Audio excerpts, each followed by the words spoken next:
Okay, students. So right now we are moving on and we are discussing the mechanisms related to thirst. Basically, mechanism of thirst तो बहुत ज़्यादा known नहीं है क्योंकि it's still a mystery कि actually thirst mechanism काम कैसे करता है.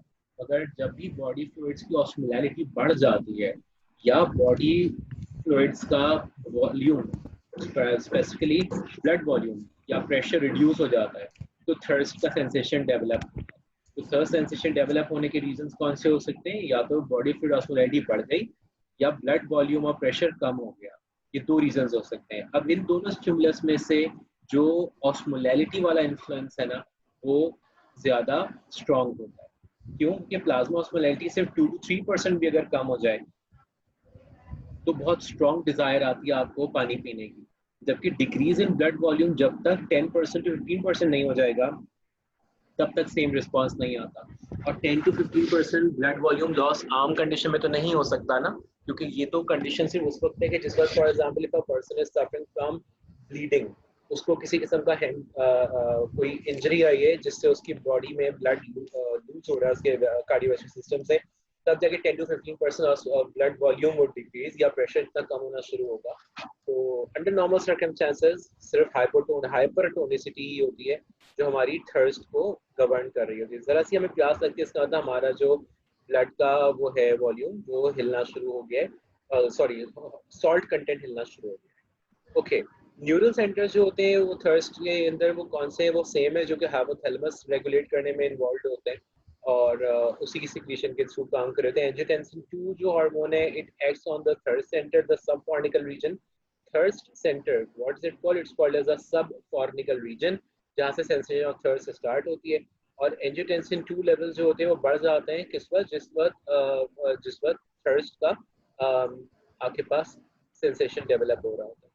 अच्छा, अब बात ये होती है थर्स्ट सेंसेशन खत्म कैसे होता है, सेटाइटी कैसे होती है, उसमें सेटिस्फैक्शन कैसे होती है. तो सेटिस्फैक्शन उसमें कब हो जाती है? खाली पानी मुंह में डालने से. आपको पानी पीना, आप पानी पियो, वो पानी जाके आपके वाटर स्टमक में जाए, स्टमक में से इंटेस्टाइन्स में जाए, स्टमक में से भी रीअब्सॉर्ब हो, इंटेस्टाइन से भी रीअब्सॉर्ब हो. Obviously that will take time. तो नेचर ने आपको क्या किया? अल्लाह ताला ने आपको इस तरह से मैकेनिज्म्स दिए हैं, but these mechanisms are still very much under developed in as far as their studies are concern. तो ख्याल ये किया जाता है कि ओरोफेरिंजियल और अपर जीआईटी जो है ना, वहाँ ऐसे रिसेप्टर्स हैं जो रिस्पॉन्ड कर देते हैं जैसे ही उन तक पानी पहुंचता है. तो अभी आपने समझो गार्गिल करने के लिए या कुल्ली करने के लिए पानी मुंह में डाला ही है, तो आपकी बॉडी सेंस कर लेती है कि ठीक है पानी आपकी बॉडी में आ रहा है और आपका जो थर्ड सेंटर है वो सेटिस्फाई होना शुरू हो जाता है. तभी अगर तुम फास्टिंग कर रहे हो और आप अगर जिस वक्त आप वुजू कर रहे होते या कुल्ली कर रहे होते तो यू फील मोर रिफ्रेश्ड. आपको ऐसा लगता है कि आपकी प्यास कम हो रही है. क्यों? क्योंकि वहाँ पे रिसेप्टर्स हैं जो सेटिस्फाई कर रहे होते हैं आपके थर्स्ट सेंसेशन को. Anyhow, so this is kind of an mechanism कि जिससे आपको बहुत ज़्यादा वेट नहीं करना पड़ता. वरना अगर आपको जब तक वो वाटर रीअब्सॉर्ब ना हो जाता उस वक्त आपको वेट करना पड़ता, सेटिस्फाई नहीं होते. आप कई गिलास पानी पी लेते और जब तक वो पानी ब्लड में एब्जॉर्ब नहीं होता तब तक आपका जो थर्स्ट सेंटर है वो सेटिस्फाई ना होता. सो this is the gift of nature कि जिस तरह से आपको अल्लाह ताला ने बनाया है. Any how, now moving on, loop of Henley की हम बात करेंगे अब, क्योंकि ये हमारा मेनली जो चैप्टर है this deals with how salt and waters are reabsorb. तो लूप ऑफ हेनले तुम्हें पता है, इस लूप में there is a descending limb जिसमें फिल्ट्रेट डिसेंड कर रहा होता है, there is an ascending limb जिसमें फिल्ट्रेट असेंड कर रहा होता है. सो उन दोनों के बीच में काउंटर करंट मल्टीप्लिकेशन चल रही होती है. And this counter current multiplication, it is a process which ensures mainly that sodium chloride is reabsorbed. और कैसे reabsorb होगा? Without water from the ascending limb. Ascending limb से water reabsorb नहीं होगा, फिर भी sodium chloride reabsorb होता जाएगा. This is called as counter current multiplication. कैसे? ये आगे अभी देखेंगे हम लोग. अच्छा, अपार्ट फ्रॉम दैट किसी भी एक टाइम पे डिसेंडिंग और असेंडिंग लिम्ब को अगर तुम कंपेयर करो, if you compare the osmolarity of the ascending limb and the descending limb, तो तुम यही नजर आएगा कि जो असेंडिंग लिम्ब है उसकी ऑस्मोलैरिटी कम होती है डिसेंडिंग लिम्ब के मुकाबले में. This effect is known as the single effect. ये सारी बातें अभी हम देखेंगे डिसेंडिंग असेंडिंग लिम्ब को. अच्छा, फिर जब हम बात कर रहे होते हैं कि आपके पास जो लूप ऑफ हेनले है उसमें मेन 3 चीजें हैं जो कि गवर्न कर रही हैं कि मैकेनिज्म्स क्या क्या हो रहे हैं. Number 1 2 3. Number 1, urine is concentrated by AVP dependent reabsorption of water from the collecting duct. जितना ज्यादा एबीपी डिपेंडेंट रीअब्जॉर्प्शन होगा क्योंकि वो मेडुला में ही हो रहा होता है, तो यूरिन की कंसंट्रेशन भी उसके साथ अफेक्ट हो रही होगी। Second, reabsorption of sodium chloride ascending limb of loop of Henley से क्या करेगा, इतना ज्यादा मेडुलरी इंटरस्टिशियम में हाई सॉल्ट डेवलप करा देगा, जैसे अप टू 600 मिलीमोलर। ये अच्छा खासा सॉल्ट है जो आपके मेडुला में डेवलप हो जाता है because of sodium chloride reabsorption. फिर यूरिया अक्यूमुलेट होना शुरू हो जाता है मेडुलरी इंटरस्टिशियम में, इतना ज्यादा यूरिया हो जाता है कि अप टू 600 मिलीमोलर यूरिया होता है। तो उस यूरिया से फायदा क्या होता है कि जब फिल्ट्रेट मजीद यूरिया लेकर आता है तो यूरिया डिफ्यूज आउट नहीं करता, और वो urea as it is filtrate में आगे पास हो जाता है लिमिटेड वाटर के साथ ही। आप उस यूरिया को अपने फिल्ट्रेट में डाल देते हो, क्यों? क्योंकि ऑलरेडी इंटरस्टिशियम में पहले से बहुत ज्यादा यूरिया कंसंट्रेट हुआ है, so you and up excreting a lot of urea with limited amount of water. इसको इग्नोर कर दो। Anyhow, किस तरह से वाटर की डायोरेसिस होती है, कैसी एंटी डायोरेसिस होती है, आगे फिगर्स में से हम समझेंगे। यहाँ बुक में तुम्हें पॉइंट्स दिए हुए हैं 1 2 3 4 5 6 and so on so forth. इन पॉइंट्स को if you go through so you will understand what's happening. क्या मैं तुमको इसको डायग्राम के थ्रू समझा रहा हूँ। First we'll discuss water diuresis, then we move on to water antidiuresis. So this is water diuresis occurring. Now if you look at this figure here, this figure tells you कि तुम्हें इसमें क्या क्या नजर आ रहा है। तुम इसमें देखो तो तुम्हारे पास ये रीजन कौन सा है जिसमें मैंने ब्लू लाइन लगाई है, जो हमारा descending limb of loop of Henle है, ठीक है। जो ये है ये तुम्हारा रेड वाला, ये ascending limb of loop of Henle है जिसमें मैंने रेड लाइन लगाई है, और इसी के साथ जो मैंने ग्रीन रीजन लगा दिया ये भी असेंडिंग लिम्ब है, बट ये थिक असेंडिंग लिम्ब है। ओके, कॉर्टेक्स और मेडुला में तुम्हें खुद ही डिफरेंस नजर आ रहा होगा, लाइन से शो किया हुआ है कौन सा कॉर्टेक्स है कौन सा मेडुला है। Now if you see what is happening here, descending limb में क्या हो रहा होगा, फिल्ट्रेट डिसेंड कर रहा होगा, असेंडिंग लिम्ब में फिल्ट्रेट असेंड कर रहा होगा, ऑपोजिट डायरेक्शन में। ओके, प्लस इसके साथ वाजा रेक्टा देखो, वाजा रेक्टा इज द ब्लड वेसल। उस ब्लड वेसल में भी देखो क्या है, तुम्हें उसमें नजर आ जाएगा कि how the transport of blood or the direction of traveling of blood is different. This region here is allowing the blood to move from the cortex to medulla, whereas the vessel which is present here, this is allowing blood to come from the medulla to cortex. Now I want you to just compare these two flow. इन दो flow को अगर तुम compare करो तो तुम्हें क्या नजर आ रहा है? Just compare these two flow, the flow of filtrate and the flow of adjacent vessels blood. तुम्हें नजर आ रहा है कि जो descending limb of loop of Henle है उसमें filtrate is descending from cortex to medulla, at the same time blood जो उसकी एसोसिएटेड ब्लड वेसल के अंदर है it is going from medulla to cortex, they both are in opposite directions.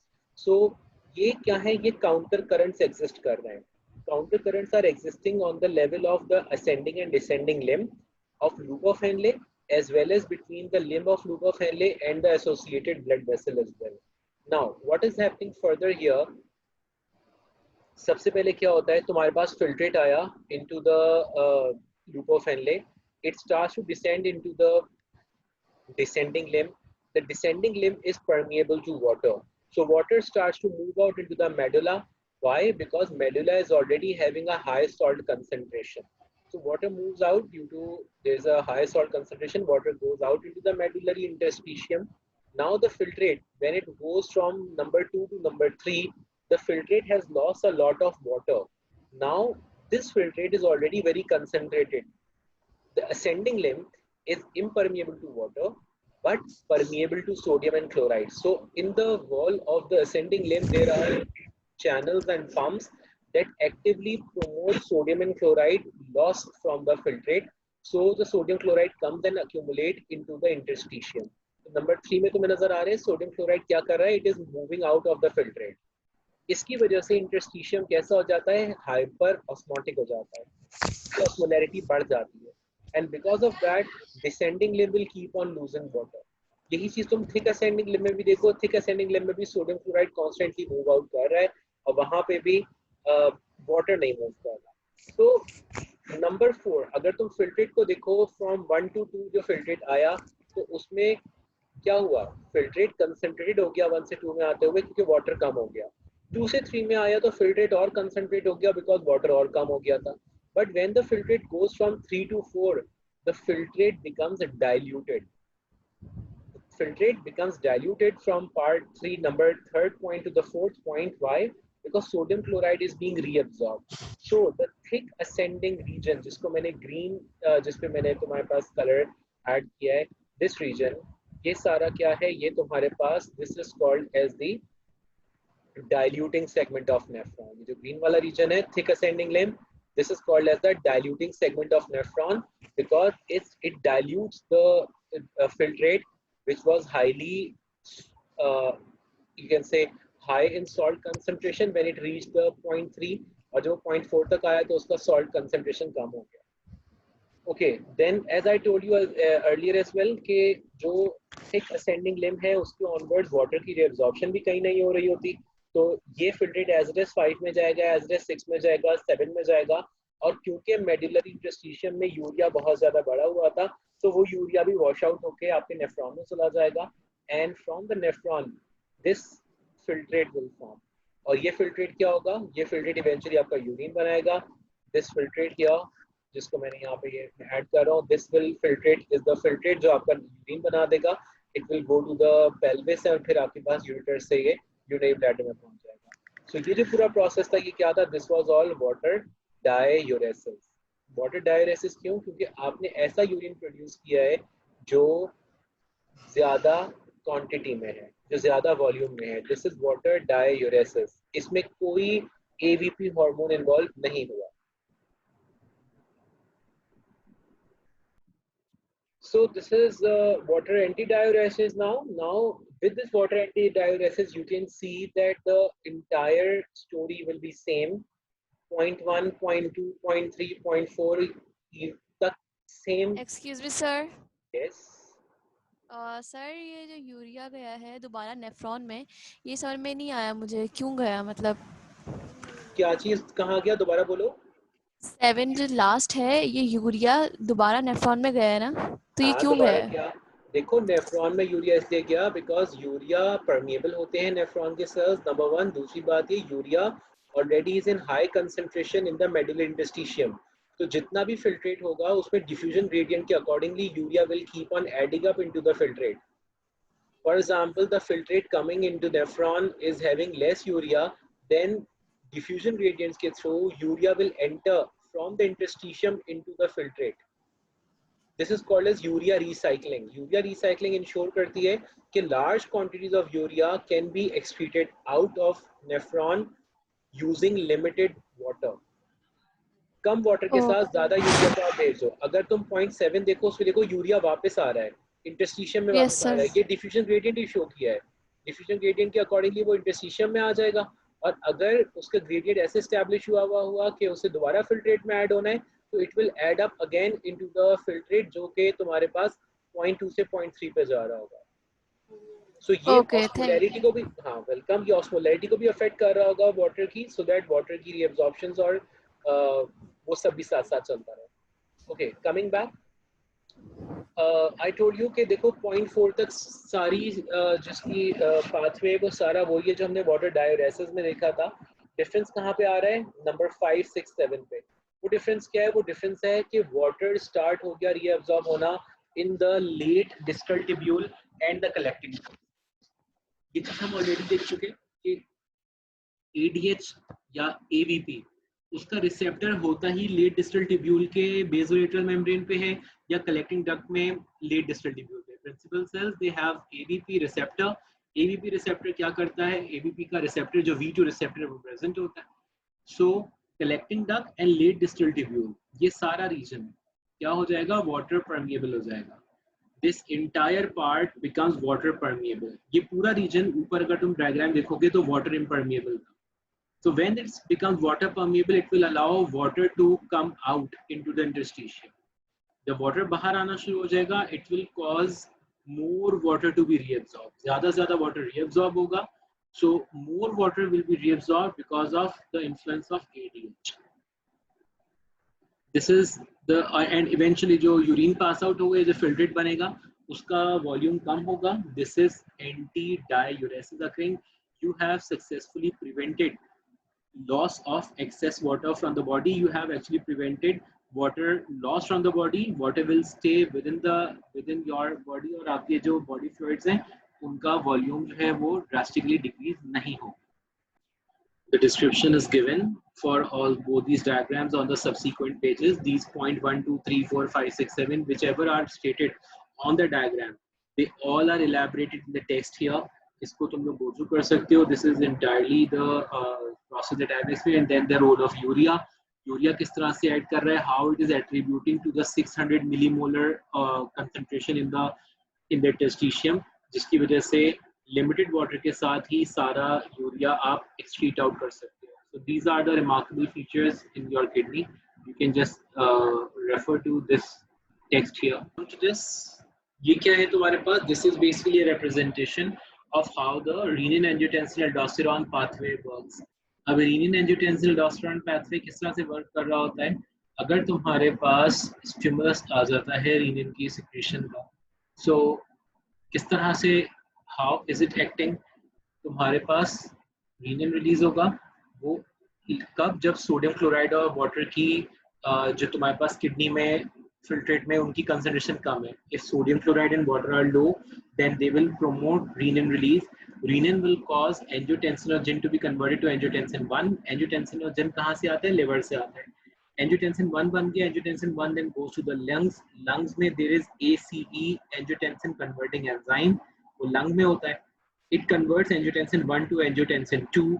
Angiotensin 2 दो काम करता है. पहला काम, it goes to the brain और वहाँ AVP को सिक्रीट करवाएगा जो कि ADH हार्मोन है, वो किडनी पे आएगा और सोडियम और वाटर की एक्सक्रीशन को कम कर देगा. इन टर्न क्या किया उसने? सोडियम और वाटर की रीअब्जॉर्प्शन को बढ़ा दिया और उनकी जो कंटेंट है वो फिल्ट्रेट में बढ़ना शुरू हो जाएगा. सिमिलरली एंजियोटेंसिन 2 आपके एड्रिनल ग्लैंड पे जाके ऐड करेगा, एल्डोस्टेरोन को स्टिमुलेट करवा देगा. एल्डोस्टेरोन का भी फंक्शन किडनी पे वही होगा जो AVP का है. एंजियोटेंसिन 2 खुद भी किडनी पे ऐड कर रहा होगा, तो you can see there are 3 different hormones acting on kidney because of the release of renin. Number 1 AVP, number 2 angiotensin 2, number 3 aldosterone. All 3 of them will ensure that sodium excretion and water excretion is decreased. This diagram here shows you the segmental sodium reabsorption. Segmental means किस segment में कितना sodium reabsorb है?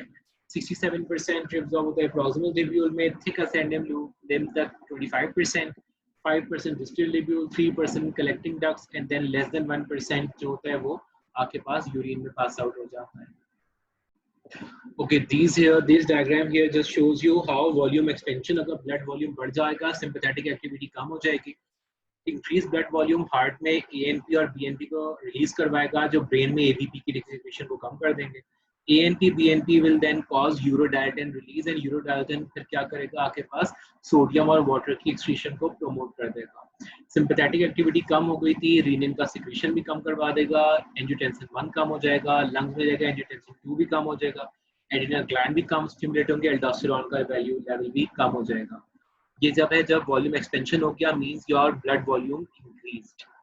Similarly if you go for volume contraction, volume कम हो जाएगा, so heart पे it will respond और वहाँ पे ANP BNP विल डिक्रीज, जिसकी वजह से आपके पास ब्रेन में से AVP निकलना बढ़ जाएगा. सिंपैथेटिक एक्टिविटी क्योंकि बढ़ गई होगी, it will cause further sodium and water excretion, इनको रोक देगा. जब ये सोडियम और वाटर की एब्जॉर्प्शन कम हो जाएगी तो इससे तुम्हारे पास कंडीशन क्या आ जाएगी? तुमने प्रिवेंट कर दिया वॉल्यूम कॉन्ट्रैक्शन को फर्दर कॉन्ट्रैक्ट होने में. वरना अगर ये चलता रहता तो वाटर लॉसेस भी होते रहते यूरिन में, सोडियम का भी लॉस होते रहता और वॉल्यूम फ्लूइड्स का कम हो जाता. वॉल्यूम कॉन्ट्रैक्शन से रीनिन बढ़ जाएगा, वही वाला पाथ जो पहले देखा जाए, एंजियोटेंसिन 1 बढ़ा, एंजियोटेंसिन 2 बढ़ा, एल्डोस्टेरोन बढ़ा, इससे थर्स्ट भी बढ़ जाएगी और साथ साथ तुम्हारे पास volume of water and sodium reabsorption भी बढ़ जाएगा, उनका एक्सक्रीशन कम हो जाएगा. This is a very interesting flow chart here which shows you, तुम लोगों ने देखा सुना होगा कि अगर कोई मायोकार्डियल डिसफंक्शन का पेशेंट हो तो उसकी बॉडी में एडिमा होना शुरू हो जाता है, और एडिमा होता है तो it's a point of concern कि हार्ट के अंदर किसी किस्म की कोई डिसफंक्शनैलिटी डेवलप हो रही है. तो वो क्यों होता है? बिकॉज मायोकार्डियल डिसफंक्शन से ब्लड प्रेशर भी ड्रॉप होगा, कार्डियक आउटपुट भी ड्रॉप होगा, which means vascular volume sensors will be stimulated. Renin angiotensin aldosterone pathway, sympathetic nerve activity और AVP तीनों बढ़ जाएंगे. Sodium chloride of water retention होना शुरू होगा किडनी में, ताकि मजीद वाटर लॉस और इसको प्रिवेंट किया जा सके। ईसीएफ वॉल्यूम बढ़ना शुरू हो जाएगा, ब्लड वॉल्यूम बढ़ना शुरू हो जाएगा, वीनस वॉल्यूम भी बढ़ जाएगा। इसकी वजह से venous pressure will start to rise, venous return भी बढ़ जाएगा, ऑल्टर्ड हो जाएंगी स्टार्लिंग कैपिलरीज फोर्सेस, जो एक्सचेंज पे जिस पे चार प्रेशर्स होते हैं, जिससे फ्लूइड एक्सचेंज हो रही होती है कि कैपिलरी से बाहर कितना जा रही है टिश्यू में, टिश्यू से वापस कितना आ रही है। Net fluid movement into the tissue spaces will increase, more fluid will leak out into the tissues। इसकी वजह से लिम्फ फ्लो बढ़ जाएगा, मगर तुम्हें पता है लिम्फ फ्लो जो होता है it's very slow, and if lymph flow capacity is exceeded तो क्या हो जाएगा, लिम्फ भी उतना रिटर्न नहीं कर सकेगा फ्लूइड्स को, and edema will start to build. इसीलिए जो कार्डिक पेशेंट्स होते हैं या किसी को हाइपरटेंशन हो या कुछ, तो उसमें एडिमा में नजर आ जाता है because of this particular pathway. Regulation of potassium, अभी तक तो हम सोडियम और क्लोराइड और वाटर की ही बात कर रहे थे, but potassium is also a very very important ion, क्योंकि तुम्हारे जो सेल हैं एक्साइटेबल सेल्स, उनकी रीपोलराइजेशन डिपेंड ही पोटेशियम के ऊपर कर रही होती है। How well the potassium ion can be sent out of the cell so the cell becomes cell return to RMP. तुम्हारे जितने एक्साइटेबल सेल्स हैं, तुम्हारे न्यूरॉन्स हो, तुम्हारे मसल्स हो, उन सब के अंदर बहुत ज़्यादा ज़रूरी है पोटेशियम बाहर सरफेस के कम होना, ताकि रीपोलराइजेशन हो सके। सो यूरिन में पोटेशियम कंसंट्रेशन भी बहुत ज़्यादा मेंटेन करते हैं तुम्हारे कलेक्टिंग डक्ट और लेट डिस्ट्रीब्यूल के सेल्स, जो हमने प्रिंसिपल सेल इंटीग्रेटेड सेल्स देखे थे अभी, कि वो H+ आयन और पोटेशियम को सिक्रीट कर रहे हैं। प्रिंसिपल सेल्स क्या करते हैं, पोटेशियम को सिक्रीट करते हैं, ताकि यूरिन में पोटेशियम बाहर चला जाए, बॉडी में पोटेशियम बिल्डअप ना हो। नॉर्मल पोटेशियम कितना होना चाहिए, 4 to 5 होना चाहिए मिली इक्विवेलेंट पर लीटर, ये नॉर्मल है। इसमें तुम्हारा ईसीजी नॉर्मल रहता है। बट अगर किसी इंडिविजुअल में पोटेशियम कंसंट्रेशन कम होना शुरू हो जाए, सो 3.5, 3, 2.5, तो you can see the changes that will occur in the ECG. पहले टी वेव कम होगी, फिर इतनी कम होगी और यू वेव बढ़ जाएगी और लो एससी सेगमेंट हो जाएगा। ये बता रहा है तुम्हें तुम्हारे हार्ट रिदम्स क्या हो रहे हैं, वो अफेक्ट हो रहे हैं। इसी तरह अगर नॉर्मल से ऊपर चला जाए पोटेशियम मिली इक्विवेलेंट पर लीटर, मतलब तुम्हारे प्रिंसिपल सेल्स पोटेशियम को सिक्रीट ना कर रहे हो, तो क्या होगा, ECG trace will become very very very different and very distinct. High T wave मिल रही होगी बहुत ज़्यादा, प्रोलॉन्ग पीआर इंटरवल और डिप्रेस्ड एसटी सेगमेंट मिल रहे होंगे हाई टी वेव, और ऑरिकुलर स्टेंट सेल बिल्कुल ऑरिकल स्टेंट सेल पे चले जाएंगे, एट्रिया कोई काम ही नहीं कर रहा होगा और ये इंटरवेंट्रिकुलर ब्लॉक हो जाएगा हार्ट, और वेंट्रिकुलर फिब्रिलेशन हो जाएगी बहुत ज़्यादा। तो हाइपरकैलीमिया या हाइपोकैलीमिया जो होते हैं ना, अगर इनको रिस्टोर ना किया जाए, दे आर फेटल, दे आर फेटल। तो regulation of plasma potassium is very important. वो इस तरह से मेंटेन हो रहा होता है, जब तुम डाइट में लेते हो नॉर्मली वो 100 मिली इक्विवेलेंट पोटेशियम डेली ले रहे होते हो। जब वो डेली आप ले रहे हो तो यस कुरतुलैन कुछ पूछ रही हो question?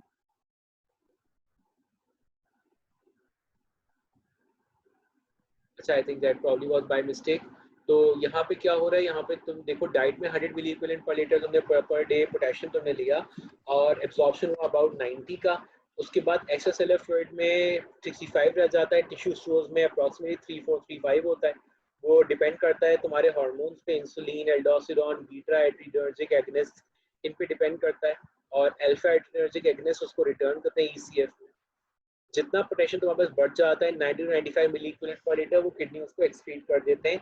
Aldosterone and vasopressin hormones उसको इन्फ्लुएंस कर रहे होते हैं।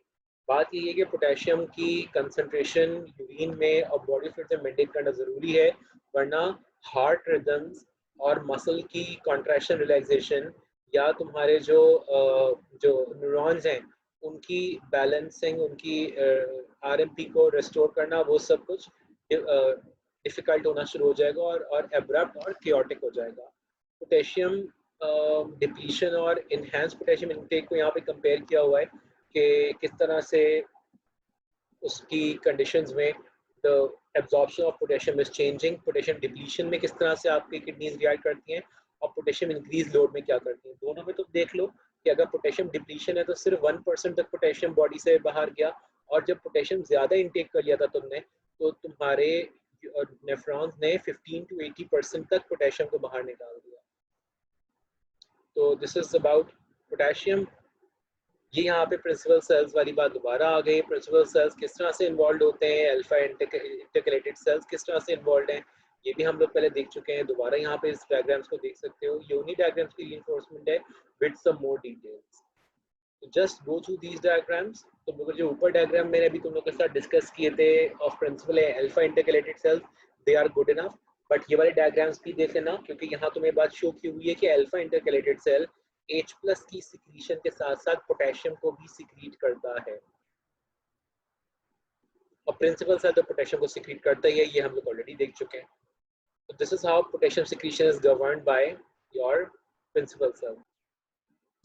नीचे तुम्हें ये मेटाबॉलिक एसिडोसिस की एक एग्जांपल दिया हुआ है कि अक्यूट या क्रॉनिक अगर होता है तो उसमें how potassium excretion is affected. Acute में किस तरह से डिक्रीज हो जाता है पोटेशियम सिक्रीशन, और क्रॉनिक में किस तरह से इंक्रीज हो जाता है। ये मेटाबॉलिक एसिडोसिस डायरेक्टली हमारे कोर्स में नहीं है, but it is interesting to note because जब तुम लोग रेस्पिरेटरी फिजियोलॉजी कर रहे होते हो तो रेस्पिरेटरी फिजियोलॉजी के साथ ये renal physiology goes hand in hand, क्योंकि जो मेटाबॉलिक एसिडोसिस और रेस्पिरेटरी एसिडोसिस और एल्कलोसिस पढ़ रहे होते हो वहाँ पे, तो वो हम यहीं पे लाके लिंक कर रहे होते हैं बिकॉज वहाँ पे तुम्हारा रीनल सिस्टम और रेस्पिरेटरी सिस्टम साथ काम कर रहे होते हैं। इत्तेफाक ऐसा है कि मैं रीनल पढ़ा रहा था इस सेमेस्टर में, नेक्स्ट सेमेस्टर जो होता है उसके अंदर मैं ही रेस्पिरेटरी पढ़ा रहा होता हूँ, तो आई ट्राई माई बेस्ट कि इनको लिंक करूँ साथ जहाँ जहाँ पॉसिबल हो, बिकॉज जिस तरह तुम्हारा रीनल सिस्टम तुम्हारे एक्सक्रीशन में इन्वॉल्व है, इस तरह तुम्हारा रेस्पिरेटरी सिस्टम भी एक्सक्रीशन में और होम बैलेंसिंग में इन्वॉल्व होता है। इस फ्लो चार्ट 7-11 को गो थ्रू कर लेना, ये कोर्स में नहीं है डायरेक्टली, इसका क्वेश्चन 7-11 का नहीं आ सकता, but still I would recommend go through it so that it increase your knowledge here, because you will need this kind of information in your respiratory physiology in the next semester.